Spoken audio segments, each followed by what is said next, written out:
এটা আমাদের প্রেসিডেন্ট এই জিনিসটা করেছে।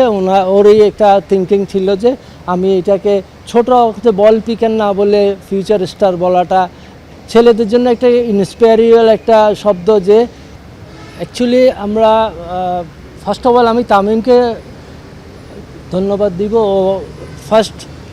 ও তো অনেকবার এসেছে আমাদের এই ভেন্যুতে, ফার্স্ট টাইম ওর ভিজিটটা ছিল অ্যাজ এ প্রেসিডেন্ট, এবং we are very much proud about it যে আমাদের একটা লোকাল বয় এবং ওর যে ডিজার্ভ করে ওই ধরনের একটা ছেলে বোর্ড প্রেসিডেন্ট হচ্ছে।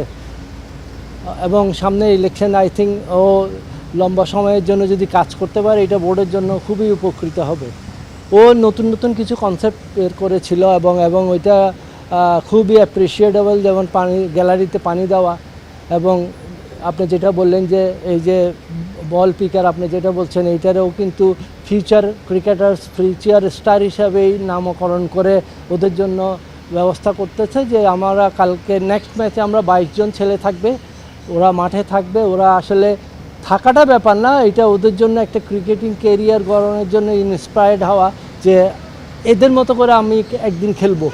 এই যে ওরা এই যে উৎসাহটা পাবে, আই থিঙ্ক এইটা কিন্তু একটা বিরাট কিছু ওদের মনের মধ্যে একটা দাগ কাটবে যে আমিও তো এখানে আসতে পারবি যদি আমি পরিশ্রম করি এবং ডিটারমাইন্ড থাকি যে আই হ্যাভ টু গো দেয়ার, এবং অবশ্যই ও অ্যাচিভ করবে। এটা আমাদের প্রেসিডেন্ট এই জিনিসটা করেছে। ওরই একটা থিঙ্কিং ছিল যে আমি এটাকে ছোট বল পিকার না বলে ফিউচার স্টার বলাটা আই মিন এটা আসলে ছেলেদের জন্য একটা ইন্সপায়ারিয়াল একটা শব্দ যে ফিউচার স্টার। আই থিঙ্ক ওই দিক থেকে প্রেসিডেন্ট খুব একটা ভালো সিদ্ধান্ত নিয়েছে এবং খুব ভালো একটা শব্দ চয়ন করেছে যেটা ওদেরকে উৎসাহ দিবে ওদের ক্যারিয়ার। অবশ্যই থাকবে আমার এখতিয়ারে যেগুলি ছিল, আমাকে যেগুলি বলা হয়েছে ওদের সব ফ্যাসিলিটি পানি হইতে শুরু করে যা যা দরকার স্ন্যাক্স লাঞ্চ বক্স সবই পাবে। ওদের ওইখানে ছাতা রাখবো, বসে খেলাটা দেখবে, বলটা আসলে বলটা ফেরত দিয়ে দিবে। এইটার প্যারামিটার হলে আমাদের গেম ডেভেলপমেন্ট থেকে করছে শাহরিয়া নাফিজও এটা দেখছে। আমরা আসলে মানে বেসড করেছি ক্রিকেটার, যারা ইয়াং ক্রিকেটার আন্ডার আছে এইজ গ্রুপের প্লেয়াররা আছে ওদেরকেই আমরা সিলেক্ট করেছি। এখানে অন্য কোনো লোক কিংবা কারো ব্যাকিংয়ে লবিংয়ে আসার কোনো সুযোগই নেই। এটা চিটাগং ডিভিশনের কভার করেছে। আই থিঙ্ক আমাদের শাহরিয়া নাফিজ গেম ডেভেলপমেন্ট কোচদের মাধ্যমে করছে। আই থিঙ্ক পুরো চিটাগং ডিভিশনেরই নিবে। বয়সের কোনো ব্যারিয়ার আছে না, এটা আন্ডার 14 আন্ডার 16 বলেছে, ওই হিসাবে আমরা নিচ্ছি।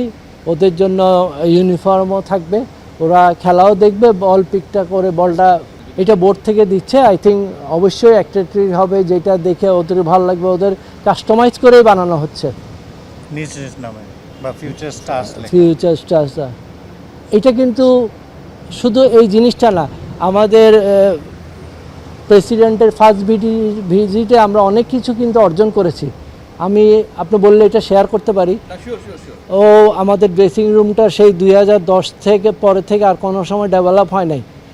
ফার্নিচার থেকে শুরু করে টয়লেট জোন সহ ও কমিট করেছে এবং দেখেছে, এবং ও বলছে আমি এটা করে দিব। পাশাপাশি আপনাদের যে প্রেস কনফারেন্স রুমটা আছে এটা রিলোকেট করে এটার ইন্টেরিয়ারটা চেঞ্জ করার জন্য বলা হয়েছে, এটাও ওয়ার্কআউট চলছে। পাশাপাশি যে গ্যালারিতে দর্শকদের জন্য যে কষ্ট হয় এই রোদের মধ্যে, এটার ব্যাপারেও ও কথা বলেছে। এখানে শেড দেওয়ার যে ব্যবস্থা করা যায় এটা নিয়েও কথা বলছে এবং ওয়ার্কআউট করছে। আরেকটা জিনিস যেটা ফ্লাড লাইটের, যেটা রিসেন্টলি সব দেশে চলতেছে, আমরা সেই মান্দাত আমলেই আছি। আমাদের এখানে এলইডি লাইটের ব্যবস্থা ও বলে যে চেষ্টা করবে যত তাড়াতাড়ি সম্ভব এটা যেন করা যায়। পাশাপাশি আরেকটা ভালো কনসেপ্টও বলেছে, যেটা হলো যে সোলার এনার্জি দিয়ে আমাদের প্যাভিলিয়ন বিল্ডিংয়ে আমরা যদি এই সোলার এনার্জি ইউজ করতে পারি তাহলে আমরা ইলেকট্রিক বিলটা অনেক সাশ্রয় করে এখান থেকে রক্ষা পাবো।